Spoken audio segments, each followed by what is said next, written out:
ভাই বোন ও বন্ধুগণ, আপনারা গণহারে উপদেশ দেন। আমার এই বন্ধু বন্ধু এদিকে আয়। না থাক বন্ধু, তোর দেখানো যাবে না বন্ধু, তোর দেখালে মানিজ্যত কিছু থাকবে না। আমার বন্ধুর গায়ে হলুদের বয়সে মুত হচ্ছে না কি হলো?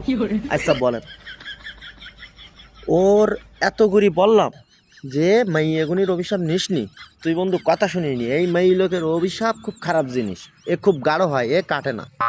তুই কোনো কথা শুনলিনি, তুই গণহারে প্রেম পিরিত চালিয়ে গেছি। এখন তোর বিয়ের বয়সে, তোর গায়ে হলুদের বয়সে মুত হচ্ছে হলুদ, তোর বিয়ে হচ্ছে না। আচ্ছা বলেন এর উপায় কি? বন্ধু, তোর কোনো উপায় আমি দেখতিস নি, তোর ভবিষ্যতে বিয়ে হবে কি না কোনো উপায় আমি দেখতিস নি। এই শীতকালে বন্ধু একটু একটু ছেলিবিলি, ভাই আপনারা বলেন, এই শীতকালে একটু একটু ছেলিবিলি সব বিয়ে হয়ে যাচ্ছে, ওর নাকি বিয়ে হচ্ছে না। আমাদের বন্ধু বান্ধবের ভিতরে সকলের বিয়ে হয়ে গেছে, ওর শুধু বিয়ে হচ্ছে না। আমার মেয়ে এই জানুয়ারির 1 তারিখ থেকে স্কুলে যাবে, আর ওর এখনো মুত হলুদ হচ্ছে, বিয়ে হচ্ছে না। আচ্ছা বলেন ওর কি উপায়? আপনারা যদি কোনো উপদেশ দিতে চান যে ওর বিয়ে কিভাবে হবে, কমেন্ট সেকশনে অবশ্যই জানাই দেন।